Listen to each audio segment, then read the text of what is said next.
Well, good afternoon, everyone. Thank you for joining us for our presentation today with Dr. Barbara Abraham on native plants for pollinators. My name is Galen Callahan. I'm the extension agent here in the city of Hampton for Virginia Cooperative Extension. And this is the first presentation of our Fall Speakers series. And just to introduce Dr. Abraham, not only is Barb a Hampton Extension Master Gardener, she is also an associate or an adjunct associate professor in the Department of Biology with Christopher Newport University. And so she'll be discussing everything about native plants and pollinators. She is definitely one of our pollinator gurus in our Happy Volunteer Organization. So Barb, I will let you take it away. Well, welcome everybody. I thought I'd talk a little bit first about some things that the master gardeners are probably quite aware of already, which is the difference between native and non-native plants. So I always use the term non-native, but other people may use the term alien or exotic. And I think it's important to realize that not all non-native plants are invasive, although most, it's a fair statement to say that most of our invasive plants are non-native. So what is a native plant?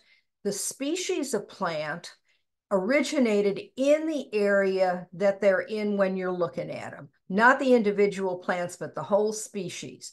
So they haven't been moved, like tulips are not native to the US. They have not been moved there by humans. They lived there before humans, came from Europe. The Native Americans saw them. Not all wildflowers are native. Some of them are naturalized. So the term naturalized refers to species that are not native that have basically continuing populations in nature. Now, I want to defend some weeds, not all of them, but some of them. My favorite definition of a weed is any plant that's where you don't want it. So you may pull tulips out of your vegetable garden, for example. We wouldn't normally call a tulip a weed, but just because things are grown where we don't want them doesn't automatically mean that they're bad in nature. So weeds can be food sources for pollinators, especially before the larger flowers in most cases are actually blooming. And when you use an herbicide, you're killing a food source for pollinators and for some other beneficial insects like some wasps that are predators but also eat pollen. Also, herbicides will wash into aquatic ecosystems and they will affect plants and entire food webs in the aquatic ecosystems. And you can use integrated pest management for weeds as well as for pest insects and other things. So here are some weeds. In the upper left corner, you see blooming henbit, and here's henbit leaves. And then here is purple dead nettle, and down here is a whole lawn of purple dead nettle. Bees love this, especially bumblebees. Every time I see purple dead nettle, I see bumblebees. Bumblebees also love dandelions. Now, in my youth, when I first bought my house, I was digging dandelions, and I know some of you may use it in salad, but if you're not doing that, you were probably, when you were young, digging dandelions because you thought the grass was not supposed to have any dandelions. Well, grass doesn't help bees, but dandelions do. And down here are beautiful lawn violets, and they grow on their own. I look at them as free flowers. Some people are going to call them weeds. I don't. Again, actually violets support some specialist pollinators. We'll talk about that later. Pollinators that don't just use any old flower. Okay, and here is a list of 11 lawn weeds with purple flowers. Now, I don't recommend that anybody plant burdock in your yard as a food for pollinators. They're kind of big and coarse plant. But the henbit, the dead nettle, the violets, and some other things are certainly supporting bees in your lawn. I want to put in a plug for native milkweeds. A lot of people like horticultural varieties and non-native flowers that are pretty. And the tropical milkweed is not good for monarchs. It will not support monarch caterpillars. Every species of plant has a particular chemistry that the insect that normally feeds on it or pollinates it is used to. And the tropical milkweeds, although they're a milkweed, so they have some things in common, have chemicals that are not good for monarch caterpillars. Okay. Plus, anything you all know if you're a master gardener that it's better to buy plants that you have either grown yourself, people that you know have grown. We have a native plant sale coming up on, when is that, Galen? Next Saturday? It's September 21st. Okay, September 21st from the Hampton Master Gardeners. And they most likely, and you can ask them, did they use any pesticides? My guess is they did not. But when you buy from nurseries, either they don't know if they didn't grow them themselves, or they have coated the seeds with neonics. I'll mention those later. So the tropical milkweeds are bad for pollinators in multiple ways. Okay, so some non-natives are invasive and they can outcompete natives and kind of take over the world. And I don't have pictures of some of those that are not pollinator plants, but always keep in mind that since some pollinators are specialists, the non-native species of plants will not support their offspring. Now, I'll talk to you about pollen versus nectar. And you may not realize that specialist bees will take nectar from almost anything they can find it. But when they lay eggs, if they don't lay it on the correct host plant, the larvae may not survive. The caterpillars certainly will not survive because they're pretty specialist. But even if a native bee would collect pollen from a non-native plant, it wouldn't support their offspring.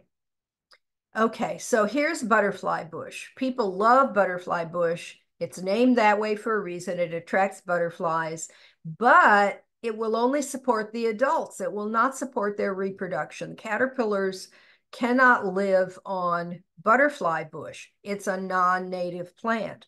Now, I just read an article in the Daily Press a few days ago, August 24th, talking about buttonbush, Cephalanthus occidentalis, and how it was a great substitute for the invasive butterfly bush. And the illustration down here, the map down here, shows where some states have been declared, butterfly bush has been declared an invasive plant, and Virginia is one of those. So yeah, it's pretty. Yeah, the butterflies will come to it, but if they lay eggs on it, it's a wasted reproduction. The caterpillars can't survive. Now, the master gardeners of Northern Virginia evidently did an earlier survey of invasive plants. And I think they're doing another one right now. I think I remember telling them what was in my yard. Unfortunately, most of these are in my yard, not because I planted them, but because they were there before I moved in. So some of you may have most or many of these in your yard. The English ivy is probably the worst in terms of taking over the world, but liriope does a pretty good job. Vinca does a pretty good job. I did take out my Japanese honeysuckle, and then I was sorry because it smells so good.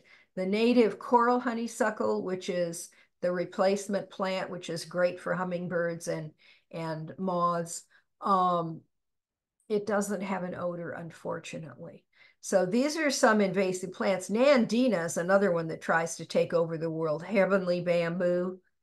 They do have sterile varieties now. However, if you remember the Bradford pear, that was sterile when it was first sold.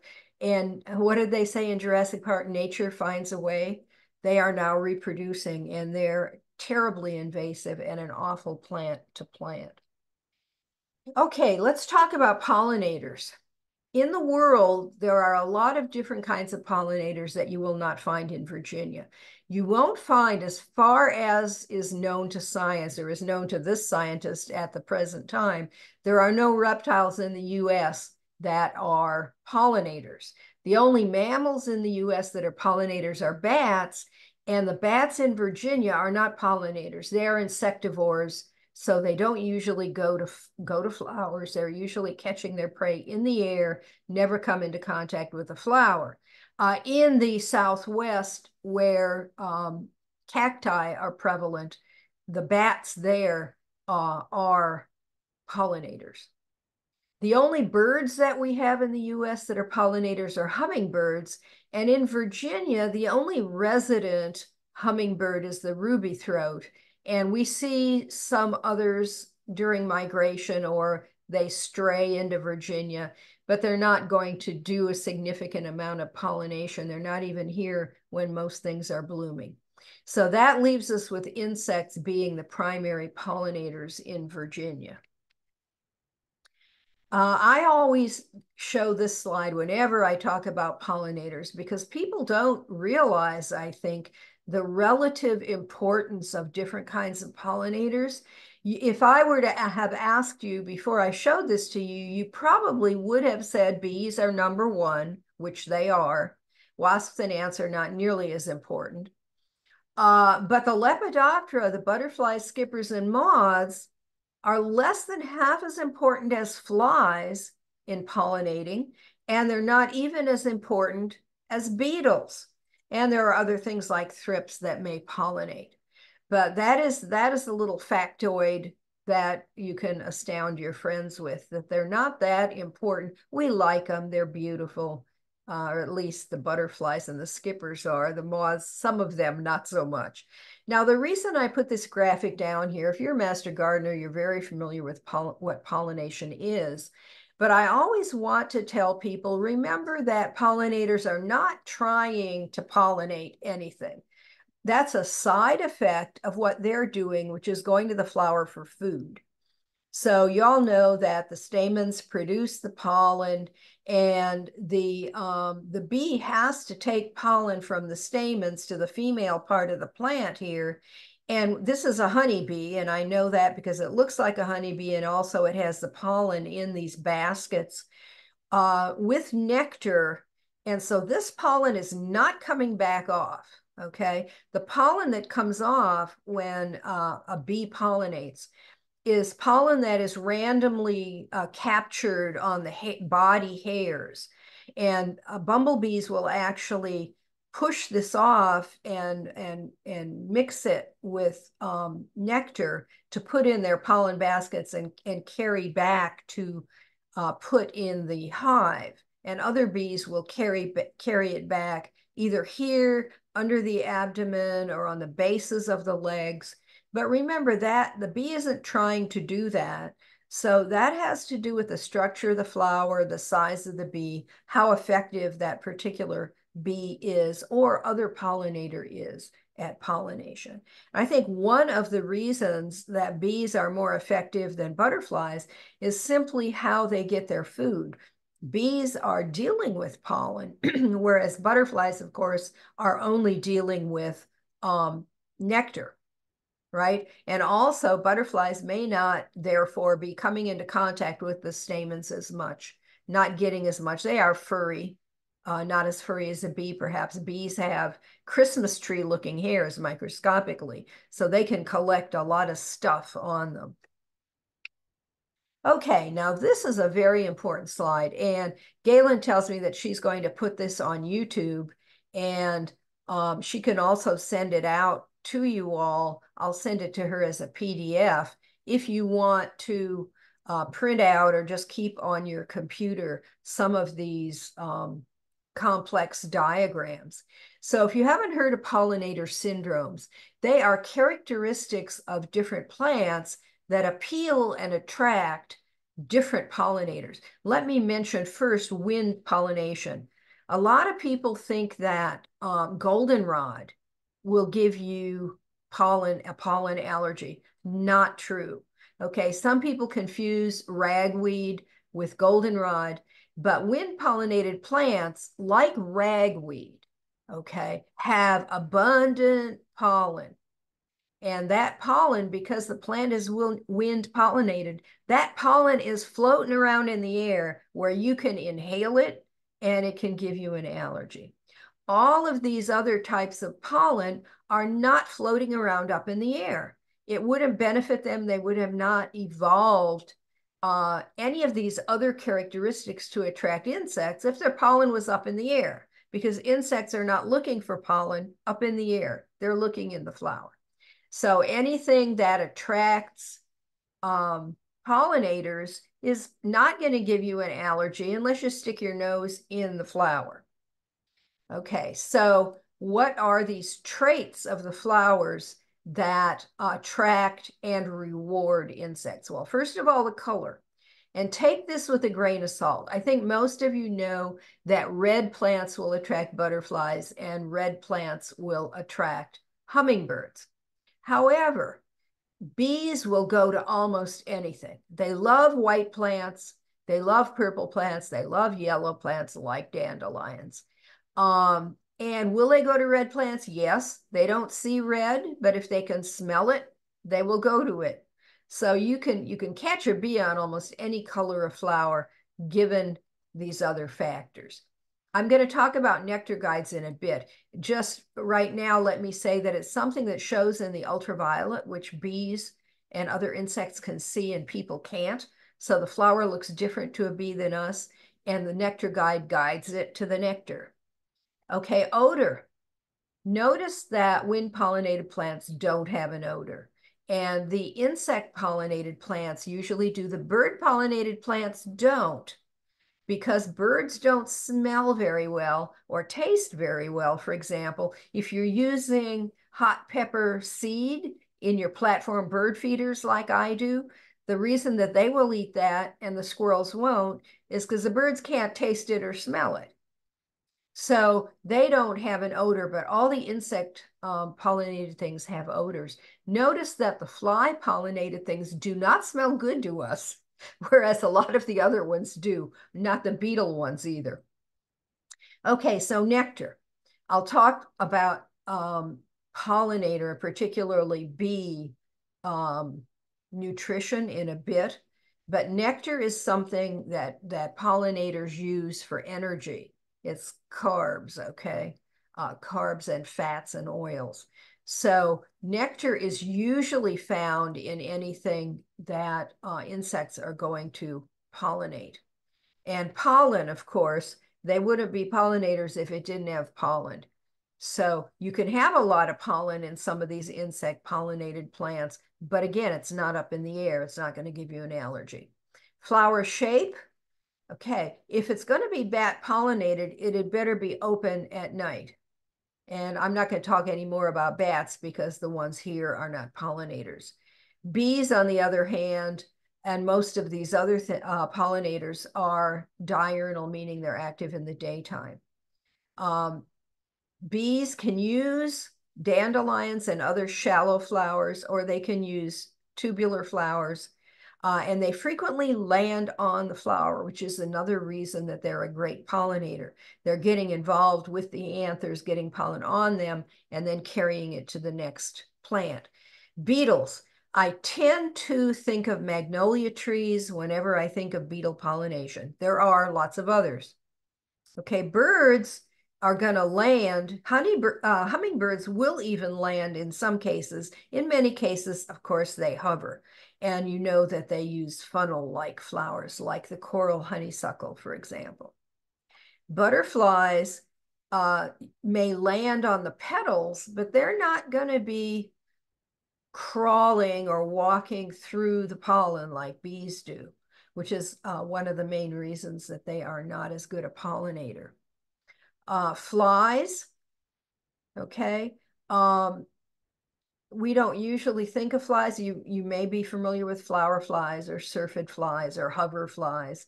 They're the ones that are bee mimics. They're striped orange and black, yellow and black. Again, moths frequently moths are active at night. There are the sphingids, of which this one here is a member, are daytime active, but many moths are active at night. And so some of those moth flowers are night blooming and emit their odor at night. I had to show one of these. You'll find many of these online. Photos of what the grocery store normally looks like and what it would look like if we didn't have any bees to pollinate. And I'll come back to if we didn't have any at the end of the talk.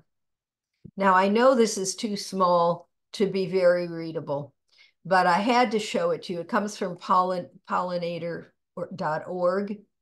And what I have done here, and I forgot to put that one in blue, I put in blue all the ones that were native bees. So I didn't do the honeybees unless there were, I should have done the alfalfa. It's kind of interesting that they include dairy products as a pollinated food, which of course cattle are not pollinated, but they eat the alfalfa that is pollinated by leafcutter and honeybees. So lots of food that we get from pollination, native bees, bumblebees, and a few other things. Here's midges, for example. Here's fruit bats.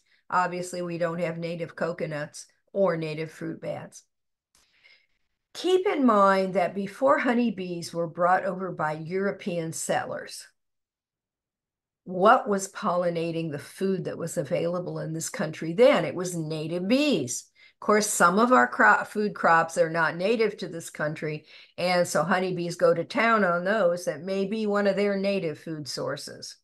But if you want pollination in your home garden, you don't have to have a beehive. And I'll talk more about that a little bit later. Buzz pollination is something that bumblebees and some smaller bees can do. It's technically called sonication. They vibrate their thoracic flight muscles, which are internal to their body. And you can actually hear this if your ear is maybe a foot away from a bumblebee, you can hear this buzzing. And members of the plant family Ericaceae and Solanaceae require sonication for efficient pollination. Now, honeybees can pollinate these a little bit, but basically these plants have anthers that are like salt shakers. You can't just turn the salt shaker off and upside down and get much of it. You have to shake it. And so these plants need the buzz pollination that honeybees can't do. So some of the native bees, particularly bumblebees, are more effective pollinators of those kinds of plants. Okay, so what are these native bees I keep talking about? And I'm not going to make the rest of the talk on native bees, but I couldn't resist. This is certainly a take home if you didn't know it already, that honeybees are not native bees. So when you hear wild bees or native bees, you're thinking about all of these. Yeah, there are some wild honeybees, but they're still non-native. Okay, they would be, if they were a plant, they would be called, what's the word I used earlier? Not native, but naturalized. Okay, so wild honeybees are naturalized honeybees. Bumblebees, carpenter bees, squash bees, all of those are in the same family as honeybees, but some of them can sonicate.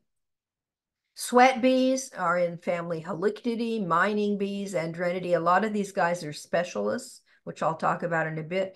Most people are familiar with mason bees, the wooden houses with all the tunnels. People are usually thinking of mason bees, which are actually a kind of leafcutter bee in this family. They're the ones that carry the pollen in special hairs under the abdomen. So if you ever see a bee that looks yellow underneath and nowhere else is it yellow, it's probably one of these guys. Polyester bees line their nesting tunnels with this substance. They're coletids, oil collecting bees, which are relatively rare, but all of these are in Virginia, members of all of these families. Okay, here's an example of a nectar guide. So here's what a dandelion looks like to us, and here's what a dandelion with these nectar guides looks like to a bee. Obviously, they have to be open during the day for the ultraviolet to be reflecting for the bee to see it. They're full of nectar. They smell good. They're often bilaterally symmetrical. So, circular, whatever. Blue, yellow, bees can't see red. They'll still use red flowers if they don't have a preferred one there. Purple and violet are highly recommended. And I saw when I was doing my research up at Mountain Lake Biological Station, they love white flowers. Okay, you don't frequently see that as given as one of their favorite colors, but it is. Okay, so keep in mind that bees only eat nectar and pollen. If you see something bugging you, trying to eat your hamburger that you set down on your plate at a picnic, or trying to get in your soda can, that is not a bee. They will not go over hamburgers. And I've never seen a bee, although, yes, if you're not using artificial sweetener, if it's not one of those soft drinks, I've still never seen a bee going in there, even though it's a sugary drink. So the wasps that go in there, the ones that bother you, they're not bees. They look like bees. They're not as fuzzy. And yes, they do. They are more aggressive than bees. Now, bees use the sugars in nectar for their flights. So yeah, they'll stop and take a drink while they're foraging and they lap it up. And even if they're a specialist bee, they will take nectar from many species of flowers. Okay, so the specialization comes in with the pollen, not with the nectar. That's the same with butterflies. That's why you'll see them at the butterfly bush. But again, any wasted reproduction on a butterfly bush is not helping the species. On the other hand, if you're looking at the larvae of bees, they require a lot more protein than the adults do. The adults still have already built all their tissues, whereas the young grubs of the bees require a lot of protein and they chew it with mandibles. So bees are one of the few kinds of insects that have a tongue and mandibles. Usually they have one or the other. Now, why are native plants the best for native bees? They have co-evolved. So the bees are used to the chemistry of those species, both the nectar and the pollen. And so what we need to plant, if we're planting for pollinators, as opposed to what we think is pretty, what we need to plant is native to the area, not guara, which is, yeah, it's native to North America. It is not native to Virginia, for example. So if you're trying to support pollinators, find out what is native to the area, not to the US as a whole. So generalist bees like honeybees and bumblebees, which have to have a lot of food because the colony is going to last at least a season in terms of bumblebees, and from year to year in the case of honeybees, they have got to eat from many food sources. They can't afford to specialize for their pollen. So frequently, those are the ones you're going to see on dandelions or clovers and some of the things we call weeds, not exclusively, but they need them. Okay, so here's a website, if you're looking back at this presentation, that does the specialist bees. And in the references at the end, I have another source that gives bees and plants. Okay, so 30% of our bees are pollen specialists. What does that mean? That means if the plants that they need aren't there, they're not going to be there. Generalists forage on unrelated plants. Oligolectics are kind of in between. They generally use the plants in one plant family or only a few related genera or species. So a true specialist will only use one plant genus for pollen or even one species, and I'll show you an example of that later. So if we have the plant there for the specialists, it not only improves the health of the pollinator species, but it also improves the pollination rate of the plant. Okay, so bees, like people, need a diversity of food. you would not want to eat nothing. Well, nobody would want to eat nothing but red meat these days, but you would not want to eat only chicken for your protein all the time. You would not want to eat only turnips for your plant all the time. So bees, like people, the more different kinds of pollen and nectar they get within what they can use, the better off they are. Which means that if you have a huge field of one kind of plant, yeah, they can use that temporarily. First of all, it's not going to be there through their whole lifespan, probably. And secondly, if the young only get the pollen and nectar of that plant, they're not going to be as healthy as the ones that got diverse food sources. So you need not only more than one kind of plant for their nutrition, but you need to be sure that as long as the bees are alive, that you have something flowering that they can get the nectar and pollen from. So solitary bees do not live usually even the whole season. You have spring bees and fall bees. The bumblebees and honeybees are around the whole time, but the other ones frequently aren't. So very frequently, these social bees, and there aren't very many social bees compared to the number of solitary bees. And the difference is, you all know what a honeybee does, and bumblebees have nests, not hives. But you have a queen, you have workers. Solitary bees are all queens. Okay, they lay the eggs, they have to supply the food for their young. And solitary bees are not always pollen generalists. Some of them are very specialized. And I'll show you some examples. Okay, here, this one is an oligolectic bee. So it is going to pollinate all of these related plants. And some people say, oh, I planted squash and I got these beautiful flowers and I didn't get any squash. Uh-huh. Did you spray? Did you kill off all your pollinators? Because these are insect pollinated. You don't have the insects, you won't have the fruit. Okay. This particular one is oligolectic because it doesn't use only one species. It doesn't do only pumpkin, but it does not do other kinds of plants that you may have in your flower garden as opposed to your vegetable garden. And we usually call it the squash bee, but technically it's this guy because it doesn't just pollinate squash. They're really kind of cute, and those are in the family Apidae. They're related to honeybees and bumblebees. Here is a true specialist. This one is in the Andrenidae. A lot of Andrenids are specialists. There's another one on violets, for example, but it's called the spring beauty bee because it only uses spring beauty. Now that tells you that the lifespan of the adult is not going to be all season. So this is an early spring bee because spring beauty blooms pretty early in the year. Okay, this is one I think I tried to find online to get a better picture and I could not find it. This was put together by when this Maria Van Dyke was a student at Blandy Experimental Farm under Ty Ralston. She produced this, and this might be something that you all could use in your home gardens.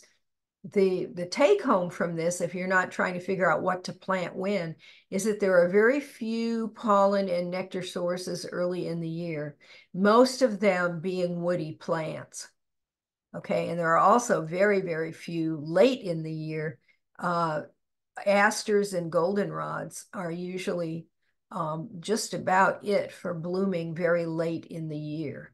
So in the middle of the year, there's lots of things blooming. The bees are fed pretty well, but you can really help them out if you have some of these trees or some goldenrods and asters for their fall forage. So bumblebees are active very early in the year, sometimes in February, particularly in this area, and as late as November. Some of these other bees are early spring bees, so they need nectar and pollen very early in the year. And not much is blooming except for trees, although many of the native trees are blooming, and you don't notice it because the flowers are small and they're high up. they're not down at eye level. So don't forget woody plants if you're trying to support pollinators. Okay, and Doug Tallamy, his latest book, as far as I know, was called The Nature of Oaks. And most of these moths are not things that we usually think of. They're not pretty, they're nocturnal, but the oaks are great host plants for moth caterpillars and also for some butterflies and skippers. And another thing that people don't always think about unless they're birders is that even if you have seed-eating species of birds, they feed the young insects. And caterpillars are prime baby bird food in the spring. So oaks, if you have a big oak in your yard and it's not going to fall in your house, by all means keep it. And if you have a big yard without trees, plant an oak if you can. Here are some other trees. I'm not going to say anything about these. It would be a much longer talk. But there are a lot of native trees and shrubs that bloom in the early spring. I have highlighted the months that they bloom. My personal favorites are redbud and is it even on here? Okay, it doesn't have my other favorite, but that's okay. This is not comprehensive. It's just a list. Okay, now native plants for summer and fall honeybee forage. If it is supporting honeybees, chances are it's supporting a lot of other bees as well. Remember that bees will drink nectar from almost anything that's blooming. Okay, it's not that we have to plant milkweeds for monarch butterfly adults because they will drink nectar from other plants. You may have noticed that. My Miss Huff is a great butterfly magnet, but it's the pollen that they specialize on. So the more different kinds of plants you have, particularly in the fall, the more kinds of bees that you will support. And honeybees are pretty generalist. Bumblebees are pretty generalist. So I will mention mountain mint as being fantastic pollinator plants, not just for bees. When I first planted them, I was amazed at how many flies and wasps I saw. I actually saw more flies and wasps on them than I did bees. And it could have been that they weren't preferred over other kinds of flowers, but definitely they're pollinator magnets. Okay, now online, the Butterfly Society and the Virginia Native Plant Society have specific host plants for specific butterflies. And I think I have one of those links in the references at the end. But remember that if it's called a host plant, that means that the butterflies of particular, excuse me, the caterpillars of particular butterflies can survive. That's what they eat. Okay, if it says nectar plants, that might be something that doesn't necessarily support the caterpillar of the species, but that is good for the pollinator, the adult pollinator. I have some of these cup plants in my yard. These things are big, coarse plants. They're called cup plants because the leaves clasp the stem and they will collect water in there. And they are bumblebee magnets. Okay, they're actually not forest plants. They're actually prairie plants, but they grow fine in my yard. Okay, so let's talk a little bit about what else besides specific flowers we need to do. Habitat loss is the most important environmental factor for many endangered species. And we're talking mammals, birds, everything. Development is one way of losing habitat when you build a road, a shopping center, etc. Mechanized monoculture agriculture, in order to use big machines, they removed many of the hedgerows. And the hedgerows had the quote unquote weeds that were feeding a lot of the beneficial insects, not just the pollinators. And think about the monoculture. When it's blooming, it's a huge source of pollen and nectar but it doesn't bloom all season. Okay. So then you have a big drop in the food available. Briefly, pesticides, which are another threat to pollinators and other insects. Neonics are synthetic pesticides based on nicotine from the tobacco plant, but these are synthesized, so they're not really coming from the plant. They are neurotoxins. These are the chemical names of some of them, and Safari is one of the trade names. Very tiny amounts will kill honeybees, but the studies have not been done with native bees. Okay, and I did not bring the slides I usually show in presentations of all the dead honeybees from spraying Safari on some linden trees while they were blooming. Okay, so what should you do in your yard? First of all, what not to do? Don't use pesticides if you can help it. And these are just three of the many kinds of pesticides. Don't get rid of all the weeds. Certainly pull them out of your vegetable garden and out of your flower garden if you want to. But don't pull them out of your grass. If you can get anyone that you live with to allow the dandelions and the violets to grow, do so, and you will be supporting the pollinators. And Doug Tallamy gives percents that I never remember of what is the top percent of non-native plants that you want in your garden. You don't have to plant all non-natives if you really love, for example, knockout roses. If you're a master gardener, you all know somebody who loves her knockout roses. But one of the things that I'll mention in terms of the knockout roses is when you have flowers with multiple layers of petals, the pollinators, either some of them don't even produce nectar and pollen, some are sterile. If they do produce nectar and pollen, the bees can't get to them. So native roses have like one ring of petals, and the nectar and the pollen are easy to get to. And many flowers are like that. And many native flowers are like that. And when you get nurseries producing these horticultural varieties, then you get these multiple layers of petals that don't allow the pollinators to get to the food source, and so they can't use them. So don't plant all things like that, and try to do a little research. You know, there are plenty of pretty things that pollinators can use. So if your garden is just for pretty, that's fine. But if you're trying to support pollinators, do your research and plant things that they can actually use. Not everything with a flower provides nectar and pollen for pollinators. Okay, so what should you do? We already talked about diverse because they need it for nutrition, native because that's what they need, and that bloom through the seasons to support them through their life cycle. Shelter and nesting places, I have one slide to talk about, actually two slides, and water, and I'll talk about that. Okay, so plant clusters rather than specimen plants just makes it easier for the pollinators to see them, to find them as they're flying by. Think about your whole yard, not just your flower or vegetable garden. So trees and shrubs and some native grasses can even help support pollinators. Turf grass, I'm sorry, Galen, turf grass does not support pollinators. If you're allergic to bee stings and so you're worried about pollinator plants, you can focus on plants that attract butterflies and hummingbirds. You don't have to put bee plants there.